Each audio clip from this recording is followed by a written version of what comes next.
Hello friends, welcome back to PHP Guru channel. So friends, coordinator 4 के last tutorial में हमने देखा था कि डेटाबेस डॉट php की मदद से हम कोऑर्डिनेटर 4 में डेटाबेस कनेक्शन कैसे कर सकते हैं। तो फ्रेंड्स, इस वीडियो में हम जानेंगे कि .env फाइल आखिर है क्या, उसे यूज किस तरह करना है और .env फाइल से हम डेटाबेस कनेक्शन कैसे कर सकते हैं। तो चलिए बिना वक्त गवाए हम शुरू करते हैं। तो सबसे पहले हम जानते हैं कि व्हाट इज .env फाइल। तो .env file is a simple text configuration file for controlling your application environment constants. तो फ्रेंड्स, .env फाइल एक टेक्स्ट फाइल होती है जो आपको आपके एप्लीकेशन के लिए जो भी कॉन्फ़िगरेशन एनवायरनमेंट चाहिए होता है वो प्रोवाइड करती है। तो फ्रेंड्स, आपको शॉर्ट में समझ में आ गया होगा कि .env फाइल आखिर है क्या।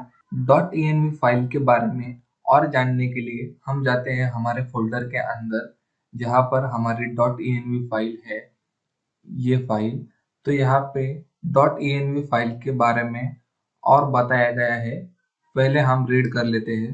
This file can be used as a starting point of your own custom .env files and contains most of the possible settings available in default install. By default, all of the settings are commented out. If you want to override the setting, you must uncomment it by removing the hash. तो friends, यहाँ पर बताया गया है कि .env file यानी कि environment variable file को हम अपने स्टार्टिंग पॉइंट के रूप में उपयोग कर सकते हैं और इसमें डिफ़ॉल्ट सेटिंग हमें जो इंस्टॉलेशन के लिए चाहिए सब शामिल होती है। बाय डिफ़ॉल्ट ऑल जो सेटिंग है ये कमेंटेड है हैश से। अगर हमें उस सेटिंग को ओवरराइड करना है, चेंज करना है, यूज करना है, तो पहले हमें वो हैश रिमूव करना होगा और उसके बाद चेंजेस करने होंगे। तो यहाँ पर आपको समझ में आया होगा कि एनवायरनमेंट फाइल आखिर है क्या। तो फ्रेंड्स, आप सभी को अच्छी तरीके से समझने के लिए मैं यहाँ पे एनवायरनमेंट वेरिएबल फाइल में .env फाइल में चेंज करके आपको बताता हूँ। जैसे कि आपको यहाँ पर दिख रहा होगा ऐप डॉट बेस यूआरएल, यानी हमारा जो एप्लीकेशन है उसका जो बेस यूआरएल है वो होता है यहाँ पर ऐप फोल्डर के अंदर, कॉन्फ़िग फोल्डर के अंदर ऐप डॉट php फाइल में। यहाँ पर जो डॉलर बेस यूआरएल बता रहा है वो अभी मेरा है सेट http localhost 8080। ये व्यूज में भी हम प्रिंट करके मैं आपको बताता हूँ। तो यहाँ पे हम सर्च करते हैं वेलकम और यहाँ पे जो बेस यूआरएल है हम वो प्रिंट कराते हैं। प्रिंट कराने के लिए हम बेस यूआरएल फंक्शन है वो यूज करेंगे। अब हम सेव करेंगे और यहाँ पर रन करेंगे। तो यहाँ पे आपको दिख रहा होगा कि यूआरएल मेरा बता रहा है http 8080।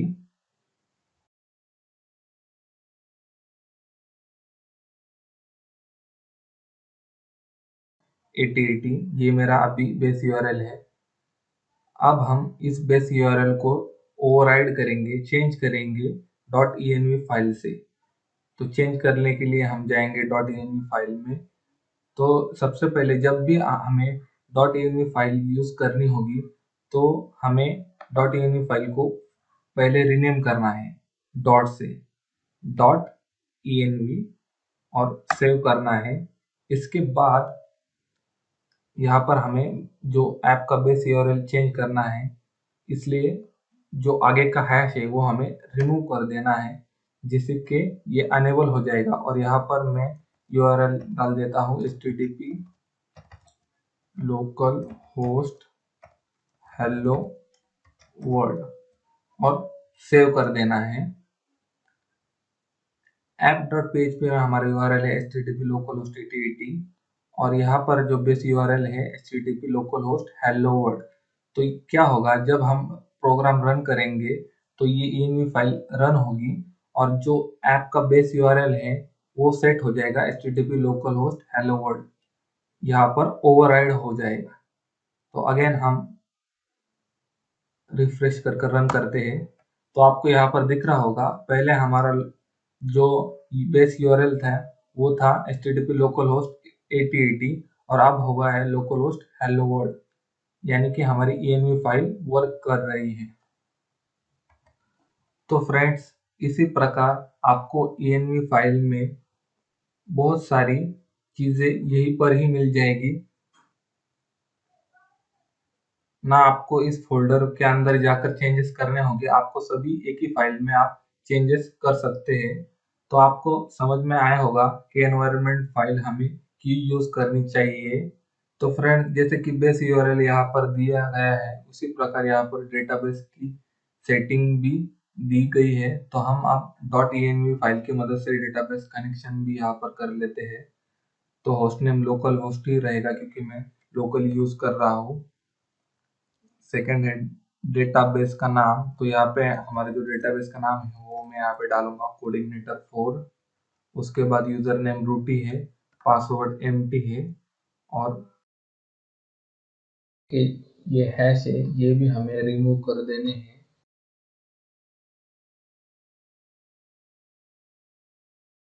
और रिमूव करने के बाद हमें फाइल सेव कर देनी है। तो फ्रेंड्स, इस प्रकार यहाँ पर .env फाइल की मदद से हमने डेटाबेस कनेक्शन भी यहाँ पर कर लिया है। और मैं और एक चीज आपको यहाँ पर बताऊंगा, वो है CI_environment। तो फ्रेंड, CI_environment 3 प्रकार का होता है, एक तो प्रोडक्शन, सेकंड डेवलपमेंट और थर्ड टेस्टिंग। फ्रेंड्स, जब हम यहाँ पर CI एनवायरनमेंट, जब हम यहाँ पर प्रोडक्शन यूज करते हैं तो क्या होता है कि हमारे प्रोजेक्ट में अगर कोई एरर हो तो यहाँ पे वो एरर नहीं बताएगा। हम यहाँ पर एग्जांपल के साथ देखते हैं। तो यहाँ पर मैं व्यूज में एरर कर देता हूँ और प्रोजेक्ट रन करता हूँ, तो यहाँ पे मुझे उप्स बताएगा, लेकिन यहाँ पर बताएगा नहीं कि ये एरर मुझे कहाँ पर, किस लाइन पर और क्यों आ रही है।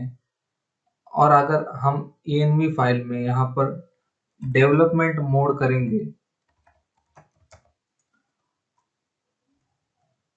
और अगेन प्रोजेक्ट रन करेंगे, तो फ्रेंड्स आपको यहाँ पर दिख रहा होगा, यहाँ पर मुझे कोड के साथ लाइन नंबर और एरर की लाइन भी बता रहा है।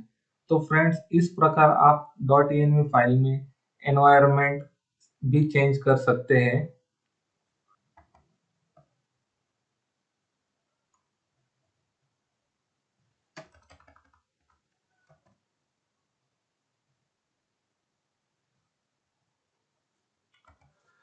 तो फ्रेंड्स, अगर आपको ये वीडियो पसंद आया होगा तो लाइक कीजिए, शेयर कीजिए और मुझे कमेंट करके भी बताइए कि आपको ये वीडियो कैसा लगा। Thank you for watching this video.